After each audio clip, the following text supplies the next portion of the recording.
Well, it is time for another video. One of you in the comment section was saying, hey, where's the next video? Where's the latest video? And here you go. Now, in this video, I'm going to be revisiting a book that I reviewed a while back, but I had some thoughts on this book. There were some things that were popping up all over the interwebs last week that triggered this part of my brain and made me think of this book. But this is Chasing Satan by Dianne Core. And this was from, I believe, 1994. Let me just double check. Oh, no, 1991. So what made me think of this was, and I'm mainly throwing this out there not to implicate anyone in anything, but just merely to show you how my brain works and how I wound up digging this book out again. I was listening to, someone was doing a whole breakdown about the whole Charlie Kirk situation and all, and his wife and her connections to a Romanian orphanage and then there was kind of a connection from that to like a brothel, like a child prostitute situation on a U.S. military base, a NATO base in Romania or something to that effect. And I thought that was, when I heard that, I was like, where have I heard that before? And then I remembered Dianne Core's book. And the reason I think this is all really important with the NATO angle is there's certain parts of some of the satanic ritual abuse stuff that you, when you read some of this stuff, you go, but why? What's the motive? And I think it's real important to go back and look at a lot of this stuff. Now that we know more about people like the Jeffrey Epsteins of the world and people like that, I think Satanism is one of the ideological glues that kind of holds a lot of this stuff together, and is the, again, kind of the ideological underpinning that a lot of these operatives use. And how much of that is pageantry for the sake of the children that are caught up in this, we'll never probably know, but I think a lot of these people, I've met plenty of myself that genuinely believe this. It's not something that is just play acting. I've met quite a few that actually genuinely believe in that ideology. So I say all that because, now this is another book that I've reviewed in the past. This is Extending Russia, and if you have not read this or don't know about this, definitely look this up. You can download the PDF. I'm kind of a physical book kind of guy. It's a little pricey. This is $49.50. But this is all about, this is Competing from Advantageous Ground. And this is put out by the Rand Corporation. And this is all about, this was, I think, published in 2019. But this is all about how to wear down Russia and extend their defenses. Yeah, this is from 2019 by the Rand Corporation.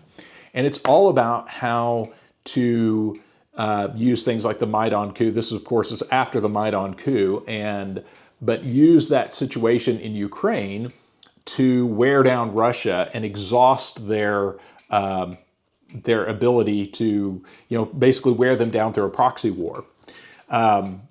And if I'm holding this book, I guarantee you there's a few copies floating around in Moscow. But this basically shows that the United States deliberately instigated this war as a means to wear down Russia. Now, I don't think they expected it to blow up the way it did. In fact, they even say that, there's the possible downside of this is that it could erupt into a full-scale war. And it's like, well, here we are. So, but one of the things that you get into when you start, and as I'm sure many of you that look into a lot of these parapolitical topics, that you start going, how are these people going along with this? Because it's against all their self-interest to bring your country, say if you're a leader of a NATO country, or you're a NATO commander, why on earth would you bring your country or your fighting forces or the people in your command into these situations that are inherently bad and in some cases just outright suicidal? And that's where this material comes into play. And there's a passage in here I found that was really interesting about a case of this girl who was being abused. And let's see, I'm going to have to read a fair amount of this so this will make sense. But This girl, the name they're using, the pseudonym in here is Britt. And I'm just going to start where in this passage where there was basically a satanic group that had abducted her and would they would play kind of good cop, bad cop with her so that then she would build a rapport with kind of her handler. In Britt's case, she was always rescued by the same man, an elderly character who opened the door and withdrew her from the dark. This earned him her eternal gratitude, which enslaved her to his will. It is not surprising to learn that he had the privilege of deflowering her before she was passed around to other men in the group. Britt's tortures also had a second motive for choosing sensory deprivation as their method for coercive control. By attacking her mind, they knew that she would blot out the pain by closing her senses to the trauma. This in turn helped to conceal the identities of her abusers. In this objective, Britt's tortures were successful. By the summer of 1991, despite 5 years of fitful therapy, she had still not retrieved from the recesses of her memory the full details of the grossest acts to which she was subjected between the ages of 10 and 18. What she has disclosed, however, leaves little doubt that she had been embroiled in a satanic coven. She says she witnessed a child being sacrificed. Britt has not yet disclosed the full details of this event, but she has given a full account of how the coven obtained the blood that it needed for its ceremonies. The throats of cats were slit open and the blood was caught in a cup. Uplifting, charming stuff, of course. At the age of 18, now this is where it gets related to what I'm talking about here. At the age of 18, Britt was told that she could be made into a princess. She told the chief inspector this meant I would be a higher rank in the group.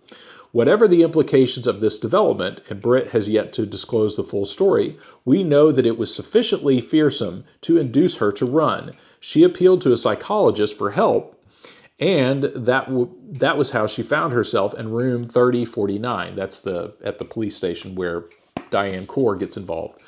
The office of the chief inspector of the child abuse unit at Oslo police headquarters. So this is in Oslo where all this is going down. As with all cases of satanic crime, there was much suspicion, little tangible evidence. That did not deter Willie Kobhag, I think I'm saying his name right, who began to ask questions. Britt's father worked at the NATO base in Kolsås, which is at the end of a suburban tram line that runs due west from Oslo. There, the family lives in a typical spruce-clad Nordic bungalow atop a concrete basement. The detective took time to snoop around the streets that radiate out from the base. Northern Command's high-tech nerve center, which is built deep into the side of an extinct volcano. He sauntered through the long-needled pines and among the wild roses and cherries and maple trees, talking to neighbors and assembling a history of Britt's family, which he learned was too extraordinary to be explained by coincidence. Within days of the girl seeking the help of the psychologist, her father's closely knit circle of 7 friends disbanded. One was an American technician. He had served 3 years of a 5-year contract on the base. He packed his bags and disappeared back to the United States. Another member of the circle was a Dutchman. He too prematurely terminated his work without giving notice to his colleagues at the base and flew to Holland. All of this suggested one thing to the detective. Certain people were worried that Britt's therapy would lead her to deprogramming, which might expose their identities. As the detective dug deeper, he uncovered a truly horrifying story about Britt's family. It had suffered a disproportionate number of tragedies. One of her sisters is receiving psychological treatment. She has been severely traumatized by someone who has yet to be explained, something that has yet to be explained. At the age of 18, her brother committed unalive by hanging himself. One of her cousins shot himself. He was dead. But anyway, it goes on. But the main thing I think is interesting here is you have what appears to be the visible edge of this spectrum of this cult group operating out of a NATO facility, and not just any kind of NATO facility, a very secret NATO facility that involved in some major stuff there in Oslo.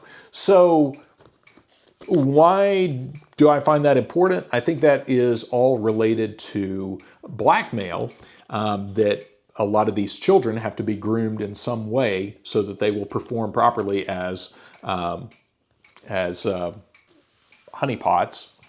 So I find that possibly an interesting lead there. And this is an excellent book. Just if you can find it, this is a hard one to get.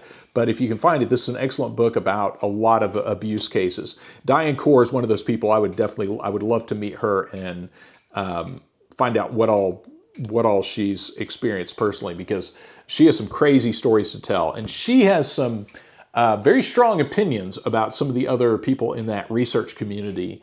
And I'm inclined to believe her. She's one that comes across as pretty reputable. And I found that to be especially interesting if you were wanting to compromise leaders within NATO or within Western intelligence circles, or in the, I mean, that would be the way to do it.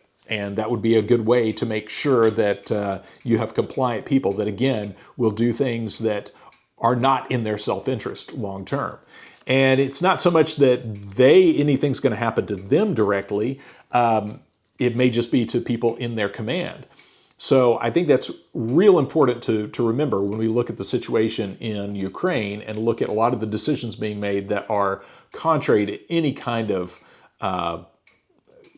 again, cutting through a lot of the propaganda. When you see what's actually happening on the ground there, it doesn't make any military sense to do that. And you have to realize, too, that the blackmail rings are not as simple as just, hey, we caught you doing this thing. We have videos of you doing this thing. And if you don't do what we want, we're going to expose you. It's also a matter of vetting the psychopaths and the sociopaths and making sure that you find the people who you have their 100% allegiance. And as long as they keep getting their reward, they'll do whatever you ask. If you're rewarding them with exactly the kind of behavior they like to indulge in, they don't need to be blackmailed. They just need to be allowed to do the things they want to do.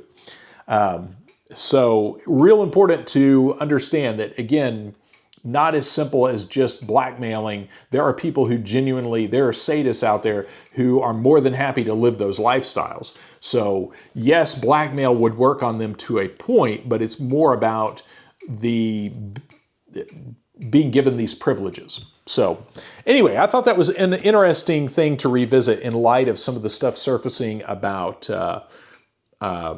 Erica Kirk working with an orphanage in, I believe it was in Romania, and I forget who it was I was listening to that did a really good breakdown on it about this orphanage in, I think also in Romania, or a NATO base that had a brothel that was allowed to operate with impunity. And that also made me think about, and I need to go back and see if I can find any articles about this. There was a whole scandal with the company, military contractor called Dianne back in, I want to say, late 90s, very early 2000s, with like a prostitution scandal. So anyway, I will stop there. But anyway, I just wanted to revisit Dianne Core's Chasing Satan, and just talk about the links there that might explain some of the foolishness that NATO is doing, because right now it seems like our overlords really, really want a full-on shooting war with both Russia and China, and which again goes against all reason. I mean, there's absolutely no reason to do that. When you have all the other parties involved want diplomacy, and these guys want to deliberately escalate on a massive scale. So I'll stop there, and I'll link the reviews for these on the end screen. So definitely check that out. And as always, thanks for watching. Thanks for supporting the channel. And as soon as I'm going on a little bit of a road trip, as soon as I get back, hopefully I'll get back to some regular standard reviews, but lots of stuff to cover. And of course, a lot happening in the world. So stay tuned. I'll have more stuff soon enough. And if I do have a Wi-Fi signal on my road trip, I may do some reviews or some on-site reporting. So we'll see. But again, thanks for watching.